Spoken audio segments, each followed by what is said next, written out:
Come on, the food is ready. Okay, I'm coming. Come, the food is ready.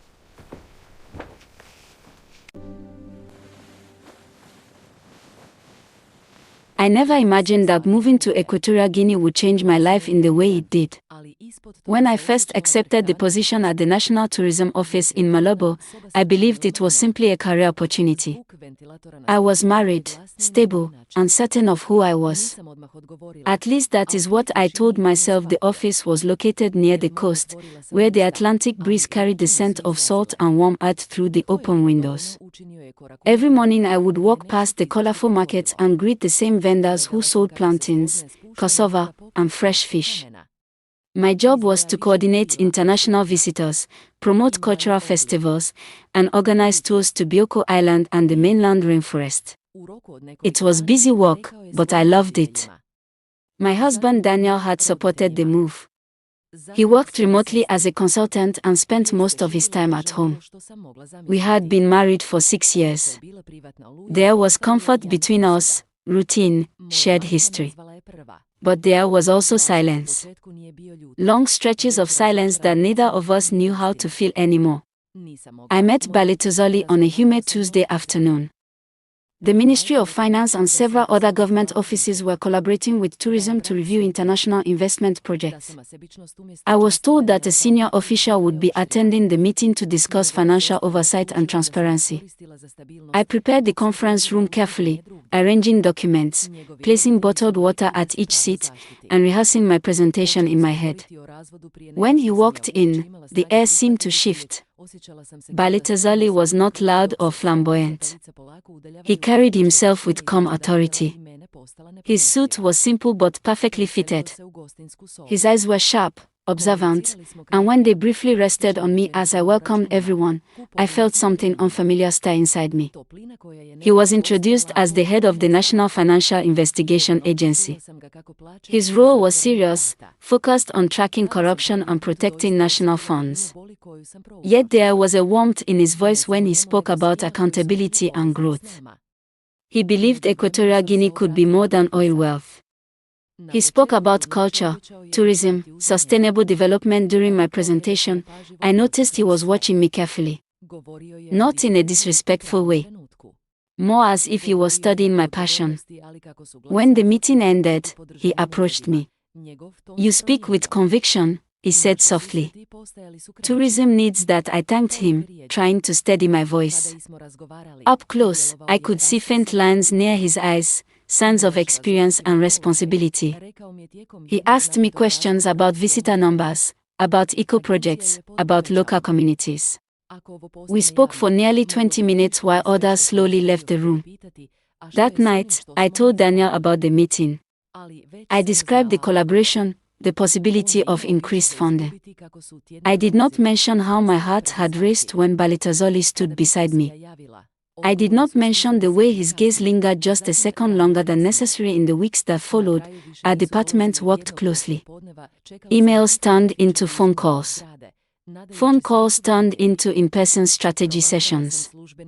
Each time I saw him, there was an unspoken current between us. I began to think about him at odd moments.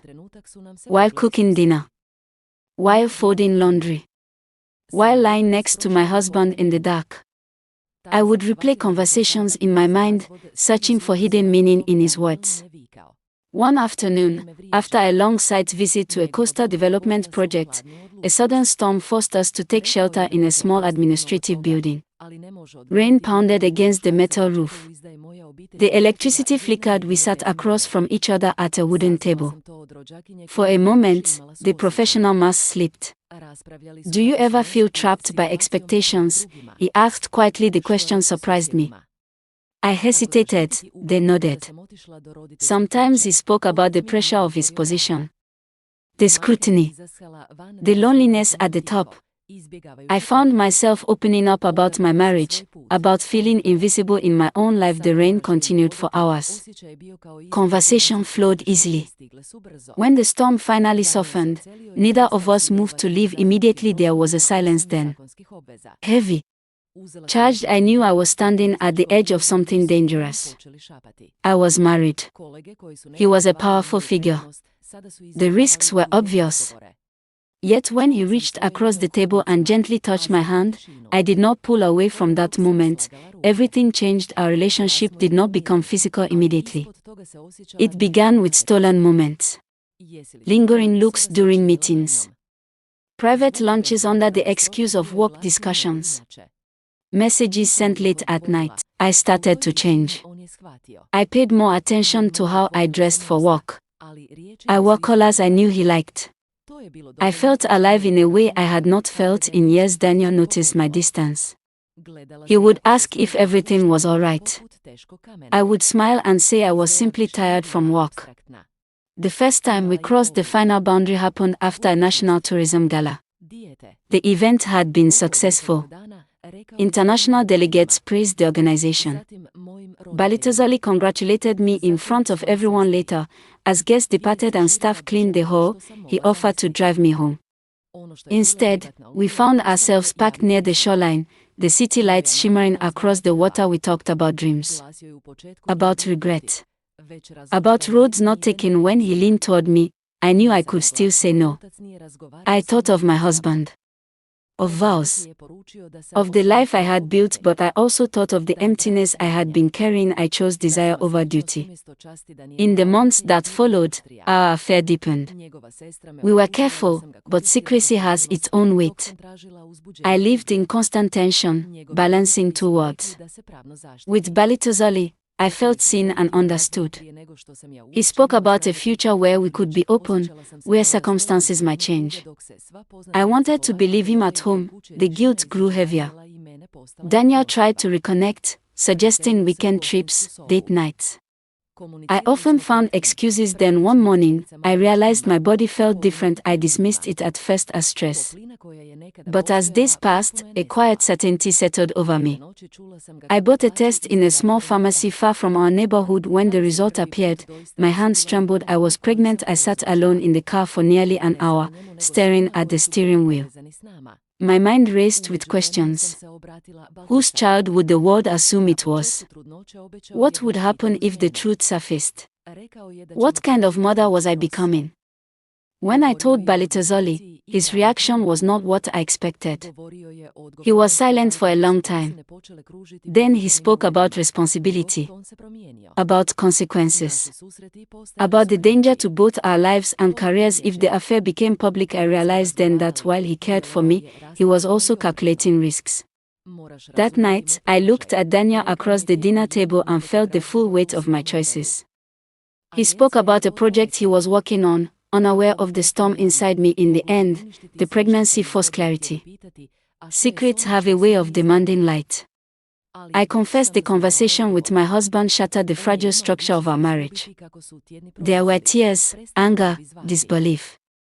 He asked questions I struggled to answer. Balitazoli faced his own scrutiny when rumors began circulating within government circles.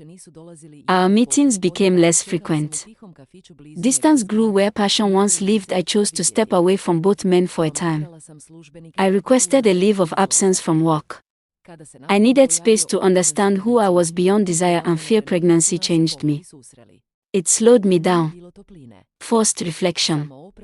I realized that I had been searching for validation, for excitement, for escape from dissatisfaction I never properly addressed. The affair was not just about him. It was about parts of myself I had ignored. Months later, as I held my newborn child for the first time, clarity washed over me. Life is fragile. Choices echo. My marriage did not survive, but it ended with honesty rather than continued deception.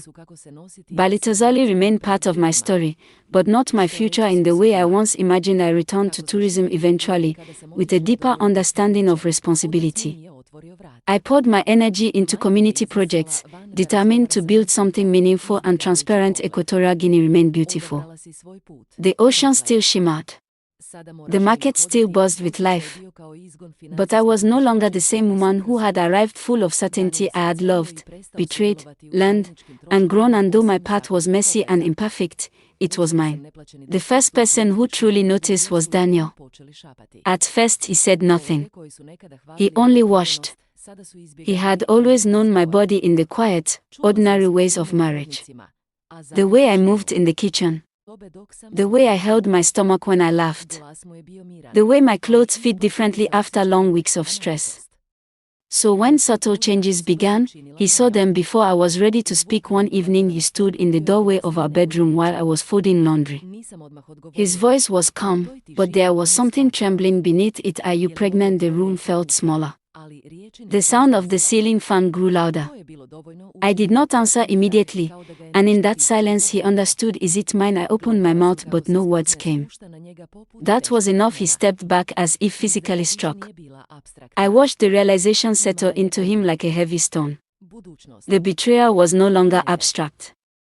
It had a shape now, a future, a child.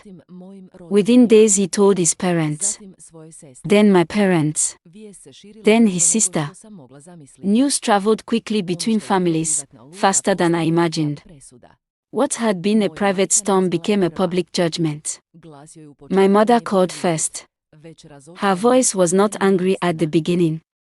It was disappointed. Tell me it is not true. I could not. My father did not speak to me directly. He sent a short message through my mother saying that I had brought shame to the family. That marriage was sacred. That I had chosen selfishness over honor. Daniel's family was harsher. His sister accused me of using him for stability while chasing excitement elsewhere. His parents told him to protect himself legally. They spoke of divorce before I even had the strength to process the word. I felt like I was standing in the center of a circle, with every familiar face slowly stepping backward. At home, the silence between Daniel and me became unbearable. He moved into the guest room. We communicated through short practical sentences about bills, groceries, appointments. The warmth that once existed was completely gone. One night I heard him crying behind the closed door. It was the first time I truly felt the depth of the pain I had caused. Not just to him but to everyone connected to us. Meanwhile, I reached out to Balthasar. In the beginning of the pregnancy, he had promised to stand by me. He said we would navigate it carefully. He spoke about discretion and timing. He spoke about responsibility, but as rumors began to circulate in government offices, his tone shifted. Our meetings became shorter. His messages less frequent. When we did speak, he seemed distracted, guarded. You must understand my position, he told me during one tense conversation in his office. The agency is under scrutiny. If this becomes public, it could destroy everything I have built. I wanted to ask what about what we built. But I already knew the answer. He had more to lose. As weeks passed, he stopped calling first. When I reached out, responses came hours later, then days later. Finally, there were none at all. One afternoon, I waited in a quiet cafe near his office building, hoping to see him. I watched officials enter and exit. When he finally appeared surrounded by aides, he saw me for a second. Our eyes met. There was no warmth, only caution. He walked past. That was the moment I understood I was alone. The divorce papers arrived soon after. Daniel did not shout. He did not insult me. His pain had hardened into cold resolve. He said he could forgive many things, but he could not raise another man's child conceived through betrayal. My family gathered one Sunday without inviting me. I learned about it from a cousin who still felt sympathy. They had discussed how to handle the situation publicly, what to say to neighbors, how to protect their reputation. When I visited my parents' home, my father refused to open the door. My mother stepped outside to speak with me quietly. She avoided eye contact. You have chosen your path, she said. Now you must walk it. It felt like exile. Financial strain came quickly. Daniel moved out and stopped contributing to shared expenses beyond legal obligations. I took unpaid leave from the tourism office because whispers had begun there too. Colleagues who once praised my dedication now avoided prolonged conversations. I heard my name in hallways followed by lowered voices. Without Daniel's support and without Balthasar's involvement, reality became stark. rent, medical appointments, food, transportation. Every cost weighed heavily. I considered returning to my hometown, but pride and shame kept me in Malabo. I rented a smaller apartment on the edge of the city where the paint peeled and the plumbing groaned at night. Pregnancy alone is heavy. Pregnancy combined with isolation is crushing. There were nights I sat on the narrow bed, hands resting on my growing stomach, wondering how I had allowed desire to dismantle my entire foundation. Friends divided themselves quietly. Some stopped answering messages. Others offered cautious sympathy but maintained distance, afraid of being associated with scandal. Baltasar's name eventually disappeared from gossip as attention shifted to new political matters. Powerful men rarely carry public consequences the same way women do. His career continued. His speeches about accountability and integrity continued. I stopped expecting him to appear as my body changed more visibly. Strangers began offering congratulations. Their smiles felt like sharp reminders of the complicated truth behind the pregnancy. I searched for work I could manage during pregnancy. Temporary administrative tasks, translation assignments, small tourism consulting projects done from home. It was not enough, but it kept me afloat. The hardest part was the quiet. No partner to share ultrasounds. No family to help prepare a nursery. No one to hold my hand during medical appointments. One day, sitting in a crowded clinic, I watched a young couple argue gently over baby names. The woman laughed and leaned against the man's shoulder. I looked down at my own hands and felt the weight of consequences more deeply than ever. When the child was born, there were no grandparents in the waiting room. No husband pacing nervously. Only a tired nurse who offered a brief smile. Yet when I held the baby against my chest, something inside me softened. This child had not chosen the circumstances of conception. This life was innocent. In the months that followed, hardship continued. Sleep deprivation, medical bills, limited income. Occasional messages from my mother asking about the baby but never offering to visit. I learned to stretch every coin. I learned which markets sold vegetables at lower prices near closing time. I learned how to carry groceries and a child at the same time. Some nights I cried quietly after putting the baby to sleep, mourning not only the marriage I destroyed but the version of myself I once believed I was. And yet there were small victories. The first smile. The first time tiny fingers wrapped around mine.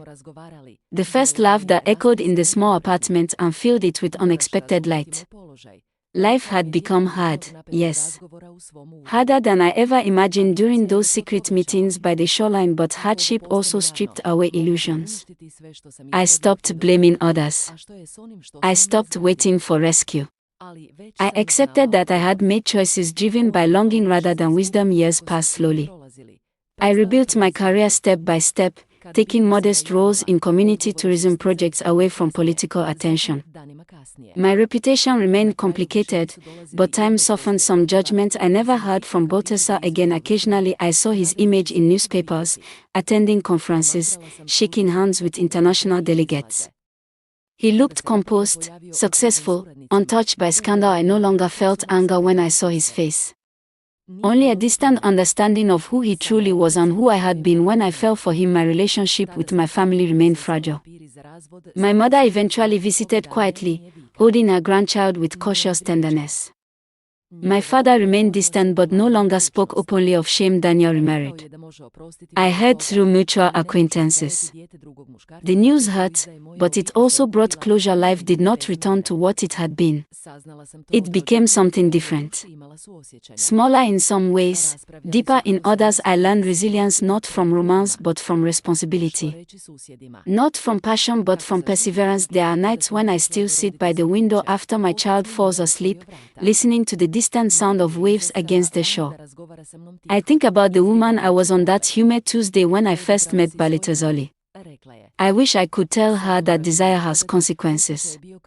That loneliness should be faced honestly rather than escaped secretly. That attention from powerful men can feel intoxicating but rarely comes without imbalance. But I cannot change her.